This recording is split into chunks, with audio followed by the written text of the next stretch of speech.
जिसकी ताकत देख दुश्मन भी पस्त पड़ेगा। यह एयर डिफेंस सिस्टम उसी आकाश का नया अवतार है जिसने ऑपरेशन सिंदूर में पाकिस्तान की मिसाइलों और ड्रोन को पटाखों की तरह जला दिया था, पाकिस्तान को सीज फायर की गुहार लगाने पर मजबूर कर दिया था और अब इसकी ताकत और बढ़ गई है। आकाश का नया अवतार टेस्टिंग में सभी मानकों पर खरा उतरा, ट्रायल के दौरान सभी चुनौतियों से पार पाया गया। लेकिन इस मिसाइल को गेम चेंजर क्यों कहा जा रहा है और इसकी ताकत क्या है, आज इसी मुद्दे पर करेंगे चर्चा। लेकिन उससे पहले यह रिपोर्ट।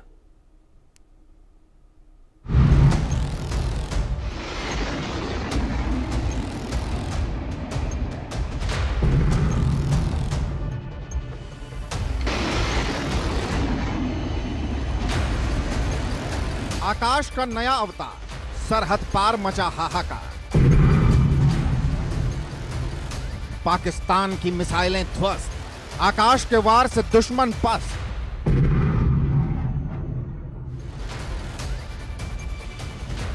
स्वदेशी एयर डिफेंस सिस्टम, दुनिया देखेगी आकाश का दम। आकाश के प्रहार की इस तस्वीर को देख चीन पाकिस्तान में खलबली मच गई। भारत के आकाश का रौद्र रूप देख शहबाज और जिनपिंग की धड़कनें बढ़ गई। आकाश के नए अवतार को देखकर हिंद के दुश्मनों की नींद उड़ गई। मुनीर और जिनपिंग की सांसें तब अटक गई जब भारतीय सेना और डीआरडीओ ने आकाश प्राइम डिफेंस सिस्टम का लद्दाख में सफल परीक्षण किया। आकाश प्राइम को लद्दाख में 15,000 फीट की ऊंचाई पर टेस्ट किया गया। आर्मी और डीआरडीओ के अधिकारियों के सामने इसका परीक्षण हुआ। इस दौरान आकाश प्राइम की मिसाइलों ने 2 फास्ट मूविंग एरियल टारगेट को डायरेक्ट हिट किया। ट्रायल के दौरान सभी चुनौतियों से पार पाया गया। आकाश प्राइम के परीक्षण का वीडियो भी सामने आया है।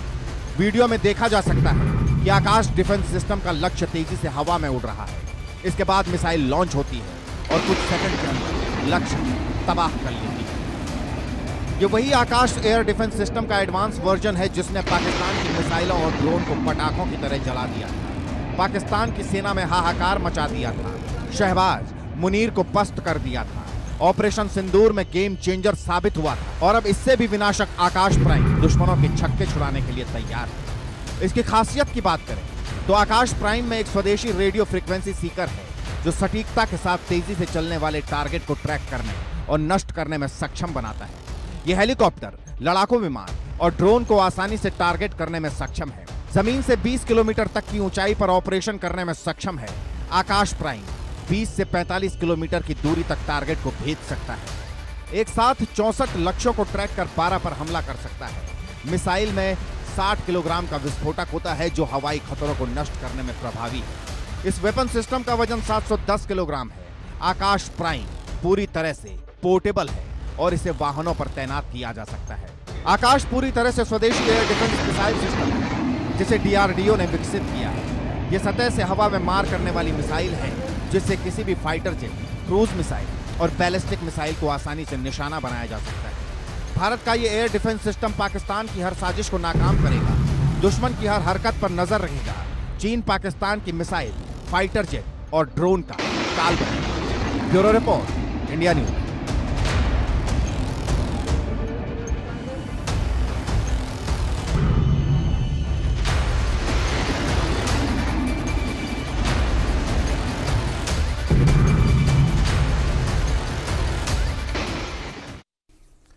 हर दिन एक नई रिसर्च, हर दिन एक आत्मनिर्भरता का नया कदम। यह है भारत की ताकत जो दिमाग से निकलती है और जमीन पर हकीकत में उतरती है और भारत की सुरक्षा के लिए जिसका काम होता है। मेरे साथ 2 खास मेहमान इस वक्त जुड़ गए हैं। Major general retired Rajan Kochar sir, senior defence expert के तौर पर बहुत स्वागत है आपका राजन सर हमारे साथ जुड़ने के लिए। और डॉक्टर रवि कुमार गुप्ता, पूर्व डायरेक्टर डीआरडीओ, मेरे साथ इस वक्त जुड़ गए हैं। डॉक्टर राजन कोचर, आकाश के बारे में तो हमने ऑपरेशन सिंदूर के बारे में जाना, या यूं कहें हम आकाश के बारे में तो बहुत पहले से सुनते आ रहे हैं। इनफैक्ट 2016 से ही आकाश के बारे में बहुत कुछ सुनते आ रहे थे। लेकिन आकाश प्राइम जिसका टेस्ट लद्दाख में किया गया, 15,000 फीट की ऊंचाई पर यह टेस्ट किए गए जिसमें 2 टारगेट्स को सटीकता के साथ आकाश ने डिस्ट्रॉय किया। क्यों खास हो जाता है आकाश प्राइम का यह टेस्ट इतनी ऊंचाई पर? अनम्यूट कर लें सर।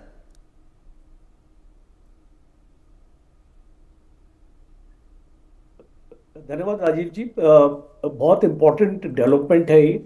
और मैं डीआरडीओ के साइंटिस्ट को और जो हमारे जितने भी लोग इसमें एक्चुअली इन्वॉल्व थे, मैन्युफैक्चरर्स और जो जहाँ जहाँ से हमने इसकी इंडिजिनाइजेशन करी है, हम मैं उनको कॉम्प्लीमेंट करता हूँ। अब आपका जो क्वेश्चन है ये बहुत इम्पोर्टेंट है, बिकॉज कोई भी हाई ऑल्टीट्यूड में मिसाइल की जो एक नॉर्मल जो आपकी मिसाइल होती है उसकी जो परफॉर्मेंस होती है वो उस तरीके की नहीं होती है। और वजह यह है लो टेम्परेचर, लो ऑक्सीजन। और इसको मिसाइल को या कोई भी चीज को ऑक्सीजन का और इसको प्रेशर और जो एटमॉस्फेरिक प्रेशर होता है उसका एक्चुअली उसके ऊपर इम्पैक्ट होता है। और इसीलिए जो इसकी डिजाइनिंग अभी की गई है ये आकाश न्यू जनरेशन मिसाइल से फर्क है। और खास तौर पे हम इस मिसाइल को अभी जो आकाश प्राइम आ रही है हम इसको अपने लद्दाख के एरिया में चाइना के अगेंस्ट यूज करेंगे, बिकॉज एक हमको ऐसी स्पेशलाइज मिसाइल टेक्नोलॉजी हमको चाहिए थी, एक ऐसी स्पेशलाइज मिसाइल हमको वेपन एक्चुअली चाहिए था जो एक सक्सेस हो इस ऑल्टीट्यूड में और इस तरीके की क्लाइमेट में, और जिस तरीके से हमारी फौजें वहाँ पे डिप्लॉयड है। दूसरा एक इम्पॉर्टेंट चेंज आपको अभी इसकी डिप्लॉयमेंट में नजर आएगा कि ये जो आकाश प्राइम है इसको आर्मी यूनिट्स को दिया जाएगा, बिकॉज आपकी नॉर्मली आपका एयरफोर्स और आर्मी दोनों ये मिसाइल अपने यूज करती थी। आज हमारे पास 2 आकाश रेजिमेंट्स हैं, 2 और रेजिमेंट्स को रेज किया जाएगा और हम इसको अपने लद्दाख बॉर्डर पे लगा सकेंगे।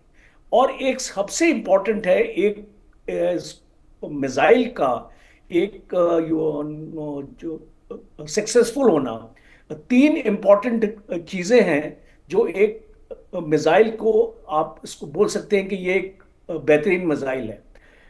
पहली चीज है एक्यूरेसी, और उसके लिए आपने एक एक्टिव रेडियो फ्रीक्वेंसी सीकर इस मिसाइल में लगा रखा है जो आपका टर्मिनल आपका जो टारगेट है उसमें आपको बेहतर एक्यूरेसी देता है। तो इसकी जो आपकी जो हिट किल प्रोबेबिलिटी है ये आपकी ऑलमोस्ट 94-95% हो जाती है।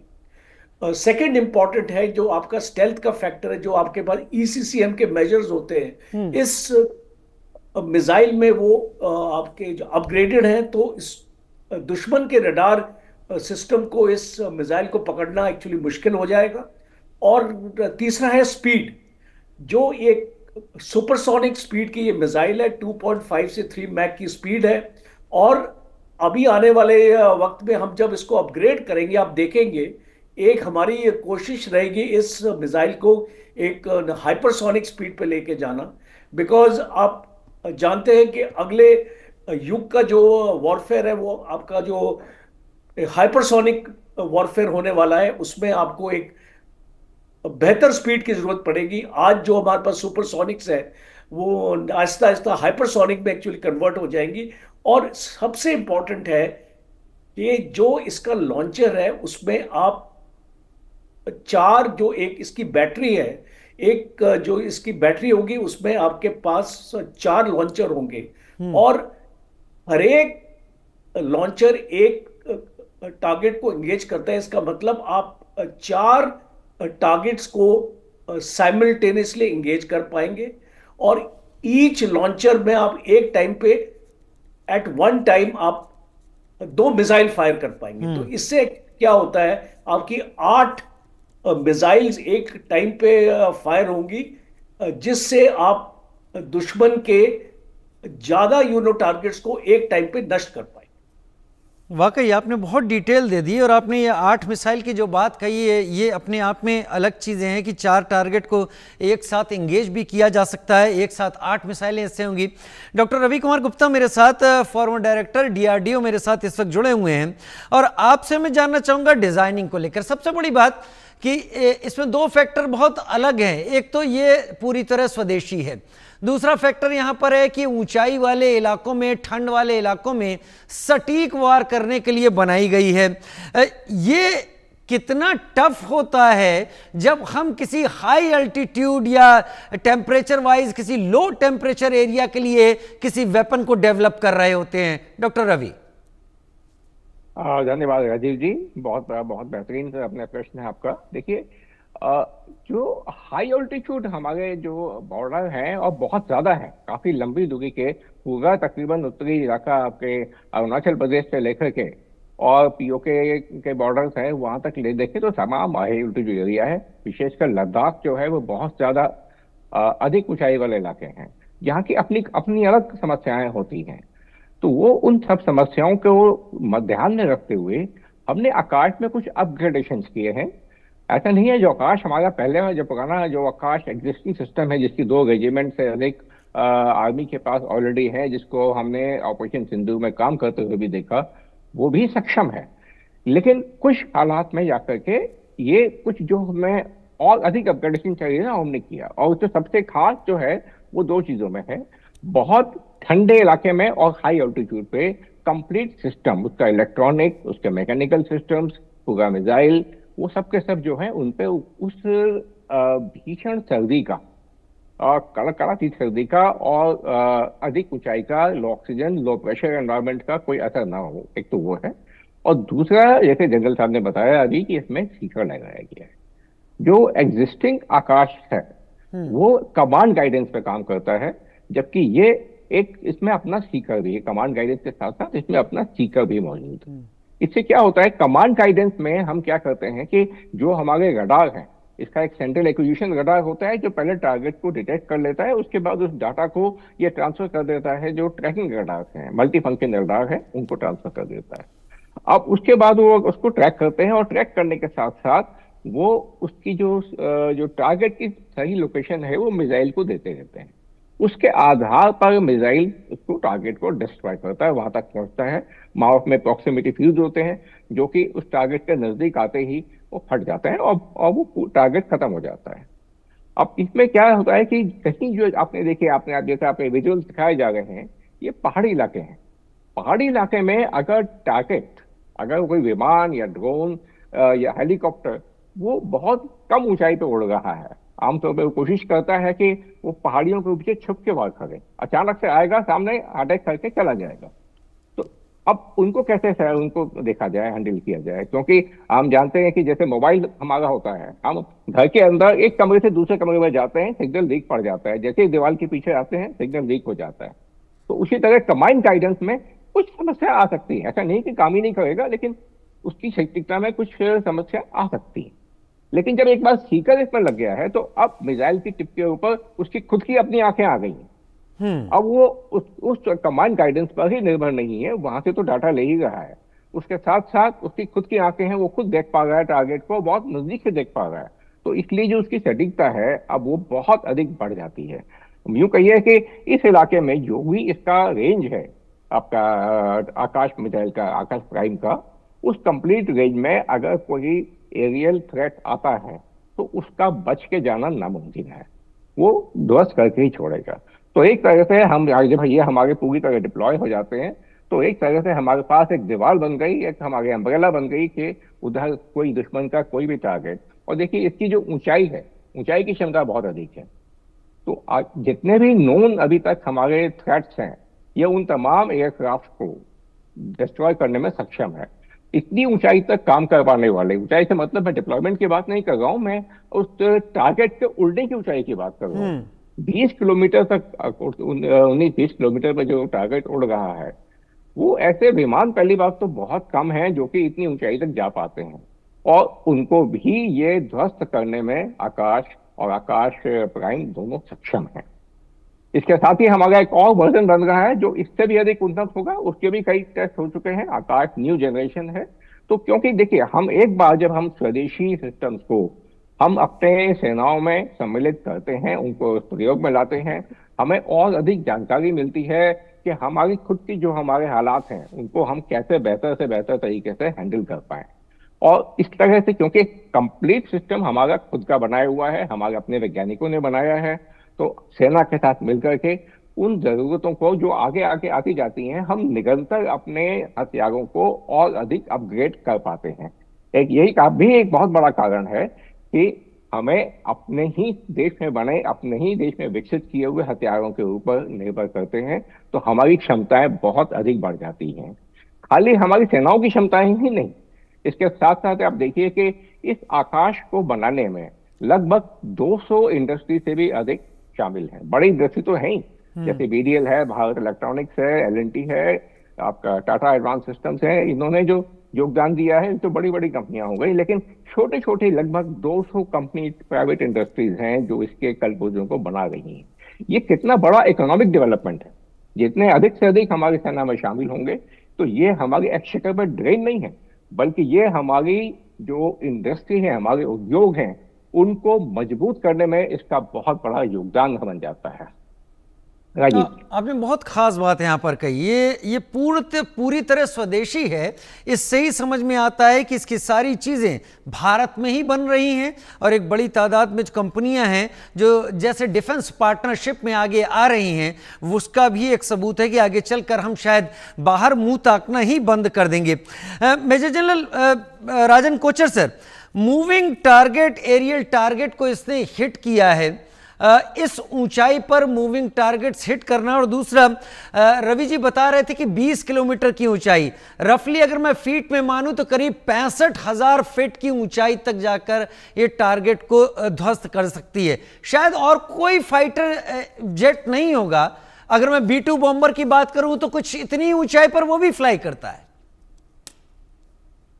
देखिए राजीव जी, ये बहुत इंपॉर्टेंट है, बिकॉज आज वॉरफेयर बदली हो रहा है, और इसको बदली वॉरफेयर में आप देखेंगे कि जो फोकस होगा ड्रोन्स के ऊपर और मिसाइल्स के ऊपर और फाइटर एयरक्राफ्ट्स के ऊपर इतना आपका फोकस नहीं होगा।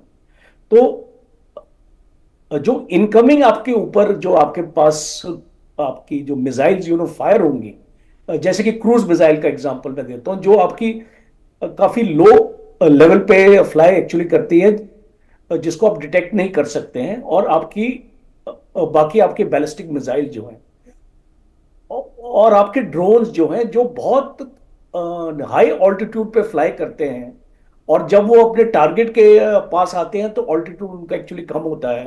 तो खास तौर पे जो ऐसे टारगेट्स हमको मिलेंगे, बिकॉज आपने एक्चुअली सही कहा कि फाइटर एयरक्राफ्ट्स को इतनी ऊंची इसको टारगेट के लिए ये एक्चुअली मिसाइल, इसीलिए मैं ये बोलता हूं कि ये एक मल्टीपर्पज मिसाइल है। ये एक फाइटर एयरक्राफ्ट को भी एड्रेस करेगी, एक ड्रोन को भी एड्रेस करेगी, एक मिसाइल को भी एड्रेस करेगी, और कोई भी टाइप की अगर मिसाइल हो, अगर आपने उसको क्रूज भी लेना है, बैलिस्टिक भी लेना है, हाइपरसोनिक भी आपको मिसाइल लेना है, तो ये सारी एक्चुअली मिसाइल को एड्रेस करेगी। और दूसरा इंपॉर्टेंट है, देखिए आपको जब आप लड़ाई में आप जाते हैं तो उसमें आज की डेट में जो आज का जो युग है वॉरफेयर का, उसमें टेक्नोलॉजी के ऊपर बहुत जोर है, स्टेल्थ के ऊपर बहुत जोर है, कि आपकी जो क्षमता है मिसाइल की वो ऐसी होनी चाहिए कि वो दुश्मन उसको डिटेक्ट ना कर पाए, और दूसरा ऐसा होना चाहिए कि जो उसमें एक्सप्लोसिव है। अब मैं खास तौर पे एक्सप्लोसिव की भी बात करूंगा, इसमें हाई एक्सप्लोसिव फ्रेगमेंटेशन इस्तेमाल होता है। इसका ये मतलब है कि जब ये टारगेट के पास आता है, ये काफी टुकड़ों में बट जाता है ये एक्सप्लोसिव। तो जैसे डॉक्टर गुप्ता साहब ने बताया कि बचना बिल्कुल नामुमकिन हो जाता है, क्योंकि जो मिसाइल है वो 8-10 अपने शार्पनर्स वहां से निकालेगी, और कोई भी चांस नहीं होगा, अगर आपका एक मिस होगा तो आपका दूसरा स्ट्राइक करेगा। तो इसका मतलब है कि इसकी जो हिट प्रोबेबिलिटी आपकी बढ़ती है, वो बहुत ही एक आपका एक्स्ट्रा आपको एक आपको एडवांटेज देती है, जो आपको आकाश से, जो पहली वाली आकाश से ये उससे भी एक नेक्स्ट स्टेप है। बिकॉज वो उसकी हिट प्रोबेबिलिटी 88% थी, और इसका भी बताया जा रहा है it is in excess of 92%। तो आप देख सकते हैं कि जो इतनी हाई हिट प्रोबेबिलिटी है, और जो इसका सर्कुलर एरर ऑफ डिस्प्लेसमेंट है वो बहुत ही कम है, 1 मीटर 2 मीटर से ज्यादा नहीं है। इसका मतलब कि एक आपने अगर अपना कर लिया कि आपके सामने कोई भी टारगेट आ रहा है, वो आपका बच नहीं पाएगा। इसीलिए इस मिसाइल को मैं मानता हूं। और मेरा लास्ट पॉइंट है कि अगर आप एक मिसाइल अपनी टेक्नोलॉजी से बनाते हैं तो दुश्मन को नहीं पता वो क्या टेक्नोलॉजी है। तो इसीलिए जो दुश्मन का काउंटर मेजर होगा इस मिसाइल को रोकने के लिए, उसको पता नहीं होगा कि इस मिसाइल में क्या टेक्नोलॉजी इस्तेमाल हुई है। बाकी अगर आप जो इसको मिसाइल को इंपोर्ट करते हैं, वो पूरी उसकी टेक्निकल जानकारी और उसका जो भी आपका डिजाइन है वो दुश्मन को पता होगा, बिकॉज वो इस मिसाइल और भी देशों में इस्तेमाल हो रही है। तो दुश्मन उसको हासिल कर सकता है, उसको स्टडी कर सकता है। पर आपकी जो इंडिजिनस की आपकी जो मिसाइल है वो दुश्मन के पास नहीं है।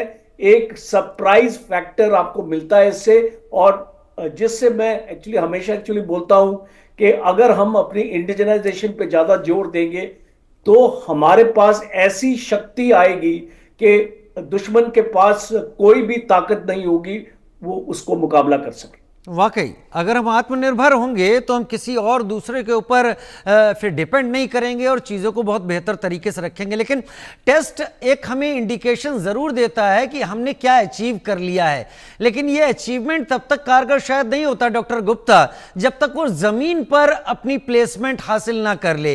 ये हाई अल्टीट्यूड और लो टेम्परेचर का एरिया भारत के पास लद्दाख से लेकर अरुणाचल तक है, जो एक बड़ा एरिया है। इस टेस्ट के बाद आप उम्मीद कब तक करते हैं कि इन बैटरीज को बॉर्डर के अलोंग प्लेस करने, क्योंकि रिजल्ट तो तभी मिलेंगे जब ये एक्टिवली सर्विस में होंगी, और कितने की तादाद में इनकी जरूरत होगी भारत के ईस्टर्न और नॉर्थ ईस्टर्न बॉर्डर को सिक्योर करने के लिए? हाँ राजीव जी, देखिए ये बहुत बड़ा बॉर्डर है और इसमें जिनकी जो डिप्लॉयमेंट के लिए बहुत अधिक तादाद में चाहिए, मैं नंबर्स में जाना नहीं चाहूँगा और इसको ये आर्मी का विषय होता है जिस पे हम ज़्यादा बात नहीं करते हैं। लेकिन जहाँ तक सेपरेशन है तादाद का, इनको अभी 2 रेजिमेंट का ऑर्डर प्लेस हो चुका है, कॉन्ट्रैक्ट साइन हो चुका है ऑलरेडी। तो अब ये आप समझिए कि ये बिल्कुल एडवांस स्टेज में है।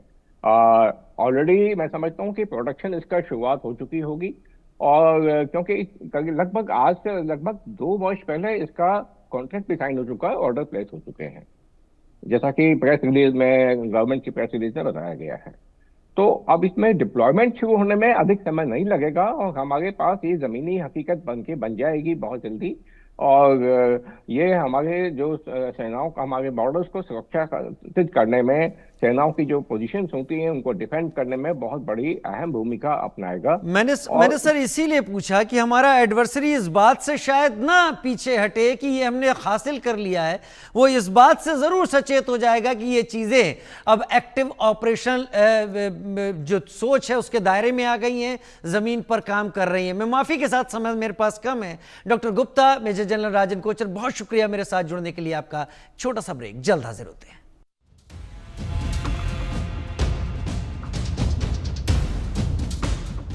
एसोसिएट स्पॉन्सर, लाल रंग इसका अपार, बेमिसाल बेमिसाल।